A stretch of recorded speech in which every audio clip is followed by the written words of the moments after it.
საქართველოში მსოფლიო საფოსტო კავშირის წერილის წერის საერთაშორისო კონკურსის გამარჯვებული გამოვლინდა. რა იყო აღნიშნული კონკურსის მთავარი თემა და როგორ მოხდა გამარჯვებულების გამოვლენა? საქართველოს პოსტის გენერალური დირექტორი ლევან ჩიკვაიძე გვერდია ბიზნეს პოსტის სტუდიაში და მასთან ერთად თემაზე ვცვლად ვისაუბრებთ. მოგესალმებით ბატონო ლევან, მადლობა გადაცემაში სტუმრობისთვის. შუადღემშვიდობის, მადლობა მოწვევისთვის. მოგესალმებით, მადლობა თქვენი დროისთვისა სტუდიაში მოგზაურობისთვის. ბატონო ლევან, როგორც ვიცით, მსოფლიო საფოსტო კავშირის წერილის წერის საერთაშორისო კონკურსი გაიმართა გუშინ და გამარჯვებულები. პირველ რიგში რომ გითხრათ, ვინ არიან გამარჯვებულები და შემდეგ ვრცლად მიმოვიხილოთ კონკურსის შესახებ, რა არის მთავარი მიზანი და ამოცანა. ნომინაცია გახლდათ 7 ნომინანტი.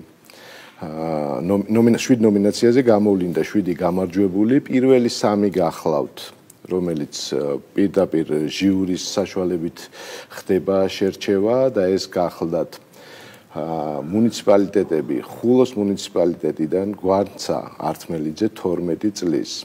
პირადად მქონდა საშუალება შევხვედროდი გუშინ ამ არაჩვეულებრივ პატარა გოგონას, რომელიც სავსეა თავისი ფანტაზიით, სავსეა თავისი ისტორიით, რომელიც უკავშირდება აჭარას, რომელიც უკავშირდება საქართველოს და საბოლოოდ თემატიკიდან გამომდინარე ყველაფერი ეს თავს იყრის ოკეანეში და როგორ დააუბრუნდა ეს ყველაფერი ოკეანის მიერ მოწერილი წერილით ისევ საკუთარ თავზე მოწერილი წერილი ოკეანიდან იმდენად საინტერესო გარემო იყო, რომ განსაკუთრებით ეს პირველ ადგილზე გასულ წერილთან დაკავშირებით ალბათ გვექნება საშუალება ამაზე ვილაპარაკოთ და კითხვა რომ პასუხი რო გავაგზელო შემდეგი იყო ქალაქი ფოთი, მარიამ ღვანია და მესამე ადგილი ანრი ტიაკა ზესტაფონი. ასევე დამატებით გამოვლინდა საქართველოს პოსტის რჩეული, გაერთიანებული საფოსტო კავშირის რჩეული, ეკონომიკისა და მდგრადი განვითარების სამინისტროს რჩეული და განათლების სამინისტროს რჩეული. ანუ ეს 7 ნომინაციაზე დასახელებულმა კანდიდატებმა გუშინ მიიღეს შესაბამისი ჯილდოები, რომელიც ინფორმაციისთვის ეს გახლდათ ჯილდოს სახით გადაეცათ კომპიუტერი, პლანშეტი, ველოსიპედი და სხვა მსგავსი მათთვის ხელსაყრელი გამოსაყენებელი პროდუქცია. კარგი ატმოსფერო იყო, საუკეთესო წვეულება გაიმართა გარდენია შევარდნაძე ტერიტორიაზე, სადაც დამეთანხმებით რომ გარემო ნამდვილად შესაბამისია ამასაკთან ურთიერთობაში შეგახსენებთ რომ 15 წლის ჩათვლით იღებენ საქართველოს მოსწავლეები მონაწილეობას, ასევე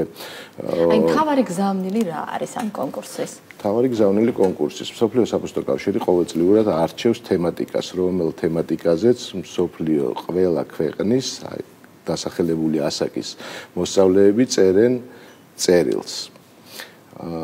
ერთი რომ გახლავთ თუ ერთგვაროვან თემაზე როგორ ფიქრობ სხვადასხვა ქვეყანაში მცხოვრები ამასაკის ბავშვები და დამეთანხმეთ რომ მნიშვნელოვანია და გაერთიანებული ერების ორგანიზაცია ამას დიდ ყურადღებას აქცევს და მოგეხსენებათ რომ გამარჯვებული პირველ ადგილზე გასული წერილი იგზავნება მსოფლიო საფოსტო კავშირში, შვეიცარიაში, სადაც საერთაშორისო პოსტის დღეს 9 ოქტომბერს შემდეგ უკვე საერთაშორისო კონკურსში გამარჯვებული გამოვლინდება.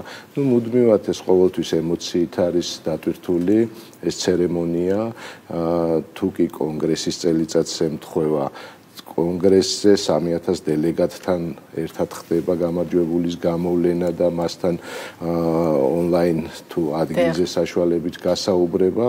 მოკლედ მსოფლიოს ყველა ქვეყანა და საფოსტო ოპერატორი ამ ღონისძიებას დიდ ყურადღებას აქცევს. იმართება მსოფლიოს მასშტაბით გასული საუკუნის 70-იანი წლების დასაწყისიდან, ხოლო საქართველოში უკვე მე-12 ჯერზე ვატარებთ ამ კონკურსს და ყოველწლიურად აქტივობა 500-დან 700 მოსავლემდე მონაწილე ყავს. წელსაც ყავდა 559 მონაწილე. ალბათ ხაზი უნდა გაესვას იმას, რომ ყველა გამარჯვებული 7-ვე ნომინაციაში გამარჯვებული იყო რეგიონიდან. ძალიან მნიშვნელოვანია ეს, ესე იგი მათი ჩართულობა არის საკმაოდ მაღალი და მათი თემატიკა არის საინტერესო როგორც ჩანს ჟიურისთვის და კონკურსის გამარჯვებულზე ვისაუბროთ, როგორ მოხდა მისი შერჩევა, რა მოეწონა ჟიურის ყველაზე მეტად მასში და როგორც ცნობილია, შემდგომ იგი უკვე საფოსტო კავშირის საერთაშორისო კონკურსშიც მიიღებს ხო მონაწილეობას. დიახ, გვანცა ართმელჯის წერილი უკვე ითარგმნა ინგლისურ ენაზე და გაგზავნილია მსოფლიო საფოსტო კავშირში, რაც შეეხება ჟიურის, აბსოლუტურად დამოუკიდებელი ჟიური, საზოგადოებისთვის ცნობილი და პატივსაცემი ადამიანები, მაგალითისთვის არა სამივე ეს დავასახელებ, ეს გახლავთ ქეთი დუმბაძე, მწერალთა კავშირი, თეა ბურჭულაძე, ენათმეცნიერების ინსტიტუტი და ქეთევან ჭავჭანიძე, საქართველოს პოსტის არქივის ხელმძღვანელი. უკვე მესამე-მეოთხე წელიწადია დასახელებული ჟიური ავლენს გამარჯვებულს, მათ საქმიანობაში ჩარევის უფლებამოსილება არავის აქვს. მე მხოლოდ შემიძლია ჩემი შეხედულება გადმოგცეთ იმ წერილებთან და გამარჯვებულ წერილებთან დაკავშირებით, რომელიც იმდენად ღრმა შინაარსით არის დატვირთული, ეს 12 წლის ხულოს მუნიციპალიტეტში მცხოვრები პატარა ქალბატონი საქართველოს ისტორიას ატანს მდინარეს, რომელიც შემდეგ ჩაედინება შავ ზღვაში, შავი ზღვა რომელი ოკეანის წყლებსაც მიეკუთვნება და შემდეგ ოკეანიდან აბრუნებს ისევ თავის სახელზე დაწერილ წერილს. წლევანდელი თემატიკა გახდათ, რომ წარმოიდგინე ხარ ოკეანე და მიწერე წერილი ადამიანებს თუ რატომ უნდა იზრუნონ შენზე. ეკოლოგიასთან ეკოლოგია რა თქმა უნდა ყველა წერილში იყო ნახსენები თუ რატომ უნდა გავუფრთხილდეთ იმ ოკეანეს, რომელიც შემდგომ წვიმად მოედინება, თუ კიდე სხვა მსგავსი ფიზიკური მოვლენები ბევრ წერილში აღწერილი, დაბინძურებასთან დაკავშირებით ბევრია აღწერილი, მაგრამ ამ პატარა ქალბატონმა თავისი ისტორია გაატანა თავისი საცხოვრებელი ერთეულიდან და შემდეგ ეს ისტორია უკან დაუბრუნა ოკეანემ, რომელიც სრულად იყო საქმის კურსში აჭარის ტერიტორიაზე ისტორიულად მიმდინარე მოვლენების. ბევრი განსაკუთრებული იყო ჩემთვის განსაკუთრებული ასეთიც, მაგალითად, რომელიც გახდა საქართველოს პოსტის რჩეული, ოკეანე აღწერა როგორც პირველი პოსტალიონი.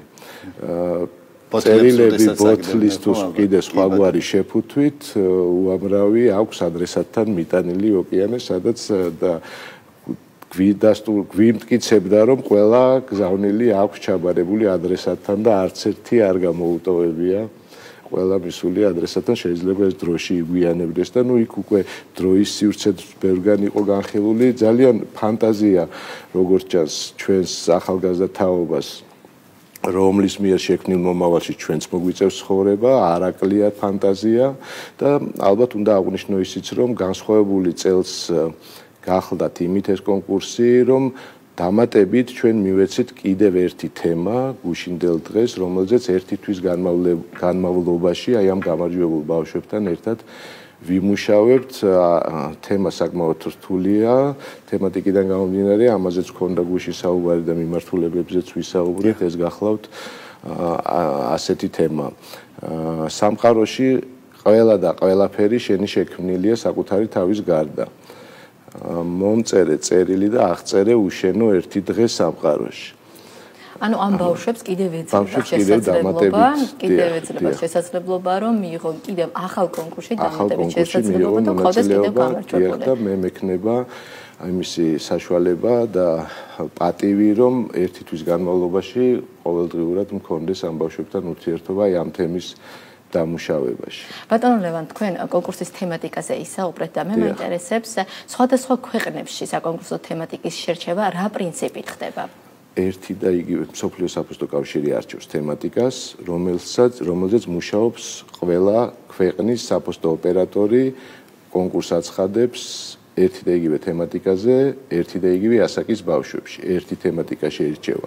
ეხლა რაც მე მოგახსენეთ, ασეთი პრაქტიკა არის სხვა ქვეყნებშიც, როგორც დამატებით წელს გამოვიყენეთ. პირველად რომ საქართველოს პოსტამ კიდე დამატებით თავისი თემა მისცა იგივე კატეგორიას 15 წლამდე ასაკის ბავშვებს და ამაზე როგორც გითხარით ჩვენ ვიმუშავებთ ყოველდღიურ რეჟიმში, ოდნავ განსხვავებულია სხვა დანარჩენისგან. შედეგებს ერთი თვის თავზე მოვიკითხავთ. შედეგები ერთი თვის თავზე საინტერესო იქნება. ალბათ მუშა პროცესი უფრო მეტად საინტერესო იქნება ამ ბავშვებთან, რომლებიც ვიმეორებ, რომ აი გამოირჩევიან თავისი ფანტაზიით, თავისი დამოკიდებულებით, თავისი შეხედულებებით და არ არის ალბათ გასაკვირი, რომ წერილების უმრავლესობაში ჭარბობდა თვითონ ოკეანის განცდა საომარ მოქმედებებთან დაკავშირებით. კი ბატონ ლევან, როგორც ვახსენეთ, გამარჯვებული ხულუელი გოგონა ჩაერთვება საერთაშორისო კონკურსში. საერთაშორისო კონკურსის პირობებიც რომ გითხრათ და როგორ ხდება იქ გამარჯვებულის გამოვლენა? ანალოგიური პროცედურა, იქაც ყოველწლიურად შეირჩევა შესაბამისი ჟიური. ეს არის მსოფლიო საფოსტო კავშირი გახლავთ გაეროს ავტორიზებული სააგენტო, მისი მსოფლიო საფოსტო კავშირის ხელმძღვანელი არის გაეროს გამგეობის წევრი და ესეთი მაღალი დონის დიპლომატებისგან შედგება ჟიური, რომელიც ყოველწლიურად წინასწარ არ სახელდება, გამარჯვებულის გამოვლენის შემდეგ ხდება ჟიურის დასახელება. რომ ქვეყნებიდან ზეგავლენა არ ქონდეთ სავარაუდოდ ამის გამო და ზუსტად ანალოგიური პროცესია ჟიური შეარჩევს მსოფლიო მასშტაბით საუკეთესო ნამუშევარს. ჯერჯერობით საქართველოს როგორც გითხარით მე-12 ჯერზე ვატარებ თამაშს, ჯერჯერობით საერთაშორისო კონკურსში არ გაუმარჯვია საქართველოს, მაგრამ იმედი მაქვს რომ დაიხვეწება ჩვენთანაც, ჩვენზეც არის ალბათ დამოკიდებული ამ ბავშვებთან უფრო ახლო მუშაობა, სწორედ იმიტომ გადავწყვიტეთ რომ კიდევ დამატებითი თემა მიგვეცა და ერთად გვემუშავა ამ საკითხებზე, რომ ერთ დღესაც საერთაშორისო კონკურსშიც ქართულმა გაიმარჯვოს. მე შევსწრები ვარ გამარჯვებულის გამოვლენის ცერემონიას და სიტყვებით გადმოცემა არ შემიძლია იმ ემოციის, რაც იმ დროს იქ გარშემო სუფევდა და განსაკუთრებული ალბათ იყო იმითი, რომ ეს სირიელი ბავშვი აღწერდა საომარ გარემოში მომხდარ ისტორიულ ფაქტებს, რომელსაც თვითონ შეესწრო პატარა ასაკში და ნამდვილად ისეთი ემოციური და ბავშვის თვალით დანახული სამყარო აბსოლუტურად განსხვავებული იყო ყველა სხვა დანარჩენი შეხედულებებისგან. კი ბატონო, ძალიან დიდი მადლობა ბატონ ლევან გადაცემაში სტუმრობისთვის, სიახლეებით გელოდებით და ბუნებრივია ამ ახალი საკონკურსო შედეგებითაც გელოდებით ჩვენთან სტუდიაში. მაყურებელს შევახსენებ, საქართველოს ფოსტის გენერალური დირექტორი ლევან ჩიკვაიძე იყო ჩვენი სტუმარი და საუბრობდით მსოფლიო საფოსტო კავშირის საერთაშორისო კონკურსზე, რომელიც წერის საერთაშორისო კონკურსზე უფრო სწორად რომ თქვა.